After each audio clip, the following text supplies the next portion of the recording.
What is up, everyone? Welcome to Living Room Setup Part 2. I've been so excited to do this, and this is the only opportunity that I've had to do it where all of the conditions have been correct.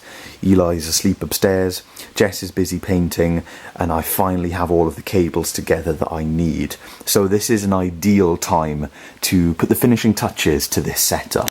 So I'll talk about the setup in a minute, but first let's look over all of the cabling and the stuff that we've got here. This is all the stuff that we're adding to the setup. So let's get some boring stuff out of the way first. Here we have an N64 power supply for my PAL N64, and here we have a power supply for my GameCube. That's pretty self-explanatory.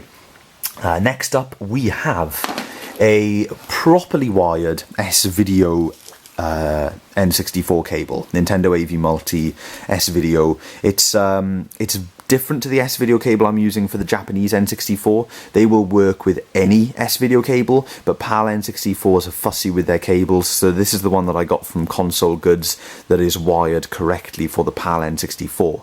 But unfortunately, we will just be hooking it up via composite for the moment, because I need to modify my N64. I basically need to swap the motherboard out of it, because the charcoal grey ones are the only ones in the PAL region that support SVideo, whereas the colourful ones do not. But that's not a problem, because composite and SVideo is in the same cable. I can run the cable anyway, and I can even plug it in. It just won't work via SVideo for the moment, but that's okay. The N64 mod is a future video. Next up, we have a component cable for the PlayStation 2. There's the PlayStation 2 sitting there. I also need to find a power cable for it, I've just remembered. That's okay, that's just a normal figure of 8, I think. So yeah, we're going to be hooking the PS2 up via component, which is great. Pretty much the only thing on the whole setup that's going to be using component. I don't need component for anything else. And next up we have the Nintendo GameCube Scart cable, RGB Scart cable. We are very lucky in this country to have full RGB Scart support from the GameCube.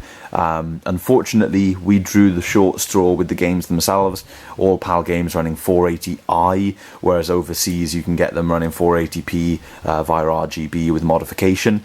But yeah, this is just a normal Scart cable. It's a little thinner than I thought it would be, but apparently this is wired for RGB. So I guess I'll soon be the judge of that. It's a little on the thin side, so who knows. But anyway, that's the Scart cable for GameCube, so best possible picture out of GameCube.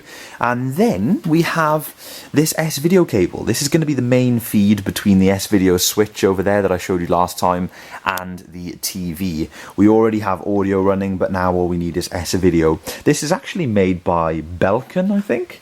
And yeah, it's a pure AV cable. This sort of cable is normally something I wouldn't go for. This is very expensive and flashy packaging and sort of overpriced, but I got this for a really good deal, so I couldn't really say no. So there it is. That's going to be a sweet SVideo connector. And last but not least, we have the LED strip integration. This is just your basic 25 quid, 20 quid, 4 LED strips with RGB remote kit, but I have added some extra cabling to the mix. I've got 2 of these nice long cables.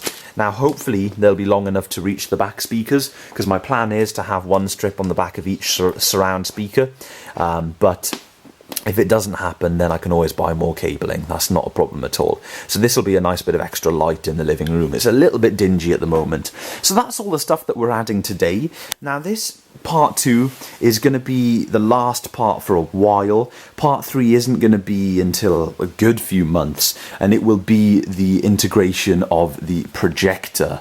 But we've got much more important things to deal with around the house at the moment, and the projector is not a priority. Plus, the system is not ideal for projector integration anyway. You know, if I want to add my projector, I really need a dedicated receiver. That's pretty much a no-brainer. That's if I want to use the projector with all the devices anyway. But that will be part 3.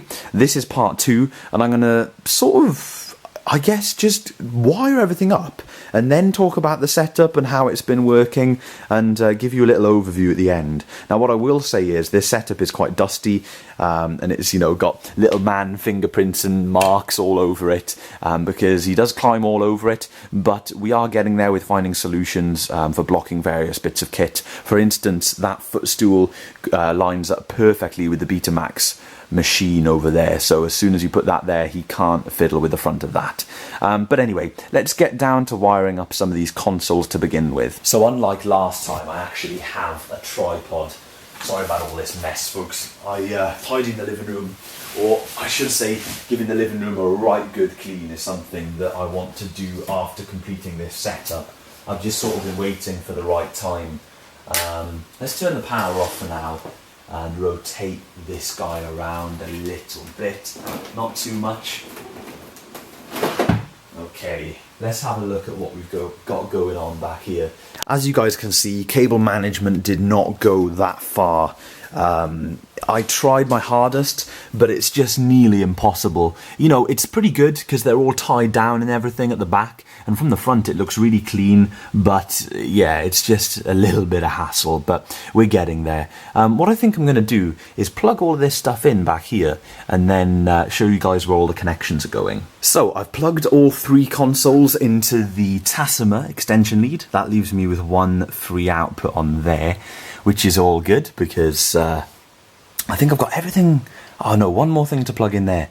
That's the SVideo switch. But anyway, yeah, the GameCube is powered up, plugged into there, the PS2 and the N64. The GameCube has its SCART lead plugged in under there, as you guys can see. Still not 100% about that. I mean, look at the thickness difference, for crying out loud. I'm not feeling great about that cable. I might have been sort of slightly conned there, but we'll see. We'll power it up in a minute.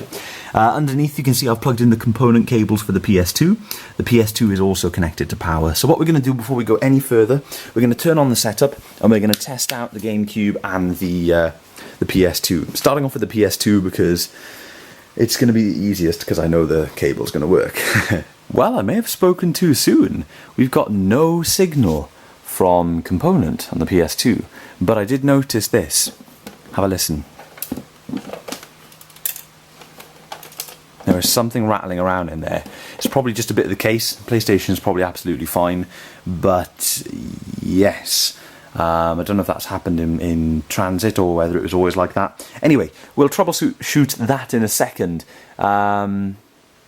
It'll probably be something simple. Let's try out the GameCube. We'll try that out live, actually. Let's power on. And oh, there we are. It's recognised it straight away. Is this RGB? No, I don't think it is. It doesn't look that grand. There's also a bit of noise interference in the cable. I can hear it in the audio. I'm going to be going to Console Goods for my GameCube cable as well. I've been had by this cable on eBay. I thought I'd try and save £2. Nah, I've been totally had. Look at this bollocks cable, guys. Looks awful. It also sounds awful. The interference is disgusting. So yeah, GameCube fail right there, unfortunately. At least the console is running though, so that's one good thing. But yeah, that's going to be unplugged straight away. So I've just plugged in the AV cable to the side of the TV, and the PlayStation is indeed working fine. I'm going to find a controller and see if there's anything I need to change in system configuration to get it to output component. Here we go, guys. Component video out at the moment is set to RGB. I'm going to set it to YCB, PB, CR, PR, and see if that makes a difference. Lovely stuff. We got a nice clean picture for component here. My poor GameCube must be quite jealous right now. There we have the PlayStation 2. What I think is quite cool as well about this is back circle. I'm such a PlayStation noob. Oh, hang on, system configuration. Yeah, component video output. What was I going to mention about this? Where is it? Here we go, yeah, digital optical out. You can turn it on and off. This actually has an optical port on it, which is really something cool. We're not using it, we're just using the phono that's built into the component cable. Apologies that I can't speak very fluently today for some reason, guys. Let's have a look at screen size. 16 by 9, 4:3. Oh god. What are we looking at here then? How will that look in games? It doesn't appear to have changed. I may have to sort... Yeah, just crank it full. My TV is bordering it slightly, but that's okay. What I may do is look for a PlayStation 2 game and boot it up and see how it looks. Simpsons Road Rage it is. This will bring back memories. I had this on the Game Boy Advance back in the day. Didn't have it on anything else. Let's take a little look at how the game looks when you boot it up. To be honest, guys, I'm such a PlayStation noob. I'm not even familiar with what the screen size should be, what it natively outputs, the resolution, etc, etc. So before even attempting to configure this, I am going to have to look at the actual specifications to see what I'm meant to be achieving and to see if it's meant to be 4:3 in my TV or whatever. But yeah, I'm really glad that this is working. The GameCube was a bit of a disappointment. I didn't want them both to fail. So I'm just going to boot this up, wait for it to load up, and then we'll take a look at the picture quality. This is quite a bit different to the Game Boy version, folks. I mean, obviously, it would be, but this is like pretty much a Crazy Taxi like clone, pretty much. Like totally, I'd go as far as to saying a clone. Anyway, yeah, the video looks great. The graphics on this game suck. It's a very early PS2 game, I think, 2001. So yeah, this isn't showing the best of the video output, but if I had something really, really good looking game on here, it would be fantastic. So yeah, I'm really pleased with the clean component video. Looks great, sounds great, happy that something has gone right, which is good. So I'm going to slot the PS2 back in, and we're going to take a look at what we want to do next. Okay, let's dig into this crazy, crazy SVideo cable.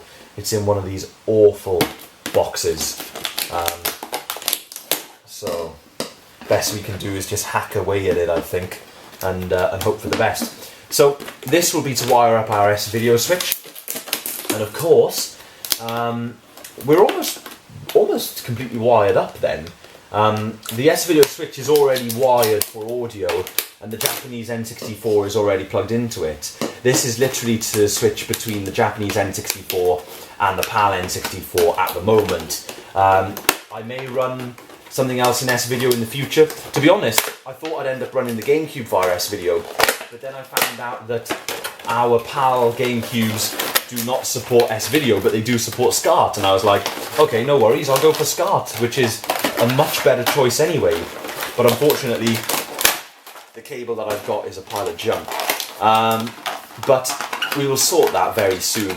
Now this cable, on the other hand, is not a pile of junk. This is a gorgeous quality SVideo cable. My gosh, this is nice. All rope feeling and thick, and yeah, this is a nice cable. Let's plug this into the TV. I bet this will give a nice picture from those N64s. Obviously the Japanese one is the only one I can test at the moment, until I do the motherboard swap, but oh, lovely, look at that. Right, I'm going to plug this in, folks. Well, guys, we've got some good news and we've got some bad news. The good news is this cable is plugged in, and it's just the right length to make it tidy, so I can tidy it all up when I push this cabinet back and make it look pretty good, I think. There it is in that end, as you guys can see. Lovely, lovely bit of kit. I'm still debating whether to completely ditch this SCART box and this big thick SCART cable and plug both of the VCRs into this box, because this has two SCART inputs. That is very tempting, and in that way they're all remote control, because this is a remote control box. But I'm not 100% sure about that one, folks. I'm really not. It's tricky to know, but we'll see. I'll think about it. And of course, we've got one of the N64s plugged in for now. I'll get the other lead going around in a minute. But the bad news is I completely forgot it had a European plug, and I do not have a converter. So what is my solution? I have got to go and find a UK plug, one that is kind of spare. I don't want to end up chopping it off the kettle or something like that. So I'm going to go and look to see if I have one. If I don't, bummer. If I do, hell yeah. So I now have the proper AV cable plugged into the back of the N64, and if we come around to this beautiful switch box, which is of gorgeous quality, you can see that I currently have the component video plugged in, but as soon as I do the motherboard swap, the composite, as soon as I do the motherboard swap, I'll be able to put the SVideo in there. If I can try and get a better angle for you guys, you can see those two SCART connectors there. Yeah, I'm going to test them out. If they're good, I'm going to get rid of this thing. You can see also the audio and the SVideo coming out, and the Japanese N64 plugged into the second one there. So there's that. I also think that I'm going to move the charging dock for the Xbox 360 controllers to a different location, possibly on top of the other speaker or something like that. Just something a little bit different to where it is now. I'm not too keen on it on top of this thing. But anyway, I have successfully found a little piece of hardware that we're not using. This is Jess's old DVD player. It's not a bad little unit. It's got component out, it's got digital audio via coaxial there, it's got RGB out, but what it has got is a UK plug, which we want. So I'm going to borrow this plug. Come on, scissors, let's do something a little bit useful here. There we go. Give me a second, folks. I'm going to swap this. Ooh, we may as well cut off the other one on camera. That'll be fun. European. We want to get as much length as possible. One-handed plug chopping. Bye-bye. For my non-UK viewers, I thought I'd take this opportunity to show off the inside of a UK plug. So here we have it.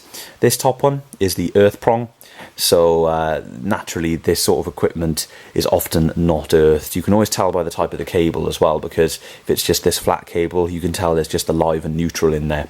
That earth prong still plays an important job. As you can see, it's longer than the others. When you put it into a socket in the UK, what that does is it releases two flaps within the socket that allows the live and neutral prongs to actually go into the socket. So you can't stick your fingers in the socket and get electrocuted at all, really. Although I still wouldn't recommend sticking your fingers in a socket. But anyway, you can see here we have the neutral go into this prong, and then the brown is the live. And sorry about the focus, guys. The live is actually going through a fuse, as you guys can see. So it's attached there, one end of the fuse, and then this end is where the prong is. This is a 3 amp fuse, the size of fuse that we use for small equipment. Fuse sizes come in 3, 5 and 13 amp commonly. Most equipment around the house, of course, apart from your kettle and whatnot, will be 3 or 5 amp. But yeah, little DVD player, little SVideo switch, 3 amp fuse is ideal. So all I'm going to do now is get rid of this tiny bit of excess cable, and I'm just going to wire this onto the end of the other cable. Same story for that other one, of course. It's just live and neutral, no earth. Okay, so here we have it, good as new, nice UK plug. Now we can continue with the setup. I am really excited to power this up and see what it can do. So let's plug this into the remaining free outlet on the Tasma supply so that we get a nice conditioned signal, because of course this is dealing with analog audio and video. And let's test out some N64s. So we are up and running with a very, very clear picture for the Japanese N64 in the correct aspect ratio as well, so I'm really pleased with that. This switch seems great. It will not work with this, and I think I know why. It's not going to work with that SVideo cable at all. So what I'm just doing now is getting a tape fast forwarded just to see if just to see how SCART looks through SVideo on this thing, and to see what it does when we give it a go with a tape, and see what the surround sound does as well. For some reason, SCART wasn't working through that switch box at all, which is okay, because I got the other switch box and it does a brilliant job. And yeah, it was a bit dodgy with the cable lengths anyway. Not that it's the neatest cable job over there, in fact it's quite disgusting, but it only looks bad when you're actually pointing a camera at it or whatever, taking active notice of it. Anyway, now I'm going to move on to the LEDs, which is a job that I've been dreading, but oh well. Let's figure out what we're going to do with these. So just doing a little test fit of how this is going to go. I don't have enough cable in to get to the back speakers, unfortunately. But that will come in the future. I'll order everything I need. I need that GameCube cable, I need more cables for this, so it's no big deal really. I'm going to get the front two done though, because I think it'll look really great. So the LEDs on the front two speakers are in place and looking really good, but I've used all of my long cables, believe it or not, to get them neatly going up and down the speakers nicely. I used all of them, so I've got to order quite a bit more cabling for this. The good news is it's really, really cheap cabling, it's just a couple of quid. But yeah, I'm really pleased with the result. It looks great, and it'll look even better when it's all 4 speakers around the room. So I'm going to tidy this up. I'm going to order the rest of the stuff that I need, and then I'll be back with you guys in a few days to show you the next little portion where we finally hopefully get everything sorted out. Can't believe the couple of little hiccups we've had today, but yeah, hopefully we'll get up and running really soon. It's about a week later and I have some pretty interesting updates for you guys. First of all, what you're seeing on screen at the moment is from the GameCube. Thank God I've managed to find the correct cable to use with the GameCube. That initial SCART cable that I bought for it was a total joke. And I'm thinking of making a dedicated video about the differences between the two cables. So the cable that I'm using now is from consolegoods.co.uk. It is not the official GameCube RGB Scart cable. I am thinking about buying that to do a full comparison between the three cables in a video. But that other one that I got from eBay was a joke. So this one from Console Goods is way better. It's still not as good as I was expecting in terms of picture quality on this TV for RGB Scart. Component from the PS2 looks better, but in theory Scart from the GameCube should look just as good or even better than that. Because it's not as if the PS2 is outputting a higher resolution or whatever. But don't get me wrong, it does look pretty damn good. It's still sort of ongoing at the moment, but it's totally playable. This is Tony Hawk's Pro Skater 3, by the way. Jess and I have been playing through it because we both love a bit of Tony Hawk two-player action. So another update I've got for you guys is something that you may have spotted if you've got a keen eye, and that is these Velcro ties around the speakers. Unfortunately, the adhesive on the LED strips was nowhere near good enough to hold the LEDs to the back of the speakers, but I'm not complaining too much about the adhesive because part of it is to do with the fact that the back of the speaker has like a sort of what would you call this, textured surface, so it's not ideal for sticking things to anyway, so that's totally fine. I don't mind that.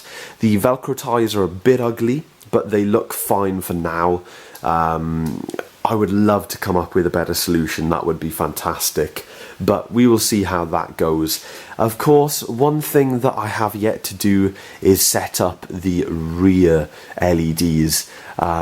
So that is going to be part of the next video. I did say at the start of this video that we were going to have part 3 much further down the line, and that was going to be about the projector and everything. But because things are taking me a little while, I'm going to do an extra part. So there will be a part 3 in the next week or so, next week or two, as I get some extension cables for the LEDs and we wire up the rear LED strips. And then also I want to actually demo a few things on this setup to try and show you guys some of the quality that I'm getting from these bits of kit. And that will be included in the next part as well as a couple of other little things. Also, I want to say, although it is not powered up now, after the motherboard swap, because as you guys know, in between recording the first part of this video and the part that I'm recording now, I swapped the motherboard on my N64, so I now have full SVideo playthrough ability on my N64. But another part of the reason why I am waiting and making another part before rushing and trying to get everything crammed into this part is because my SVideo switch is actually behaving quite interestingly. It's got a couple of quirks, and that's another thing that I'm going to demo to you guys in the next part. It's got a few annoyances that are going to make it very difficult to use on a permanent basis, which I'm gutted about because it's a lovely quality switch. It's made really well, but in terms of gaming it does have a couple of annoying factors, but all of that I'll delve into in the next part. So I've got to get my hands on some more cabling, not too much. We are pretty much nearly there now, folks, pretty much. And also in the next part, one big thing I want to do is, even though I've tried to keep the cables as neat as possible, and when I started setting up the setup, you guys knew, you guys saw me do all that neat cabling behind the TV, and even more so behind the rack. The rack is 100%. I'm really happy with how neat the cables are for the rack. I mean, they're all tucked away underneath the cable management bit in the back, and they look fantastic. But one thing I'm not pleased with is these parts here by the bottoms of the speakers where you can see cables. It just doesn't look good at at all. So I'm going to be sorting that really soon, hopefully, or at least trying to sort it. That will also be in the next part. So there's plenty to look forward to, guys. I hope you've enjoyed this little update to the entertainment setup, and keep your eyes peeled for the next one, because it is going to be even better. Once we get all the LED strips out, I can show you guys a shot of the living room at night. I can show you what the atmosphere is like, and also, of course, all those things I discussed about showing you what these consoles can do, the way they're hooked up, and how the setup works a little bit more in depth, because I do get questions about it. So that is that, folks. Part 2 of my living room entertainment setup, done and dusted for now. Or, well, not that dusted, maybe could do with a bit of a dust, but that is that. Please leave your feedback down in the comment section below. I always appreciate having a little listen to what you guys say about this stuff. You know, a lot of people have varying opinions about this setup, and it's totally understandable because it is far from a conventional setup, but for us it is working tremendously. Jess loves it, I love it, and it's everything that I've wanted for years and years. You know, a perfect, or at least perfect to the standards that I can afford, audio and video system connected to all of the things that I love. So, you know, turntable and my N64s and things like that. It's just wonderful, and it's just pure entertainment in the entertaining area of the family home, and you can't get much better than that in my eyes. So next part, look out for it. It's going to be a good one, and as always, folks, I will see you in the next video.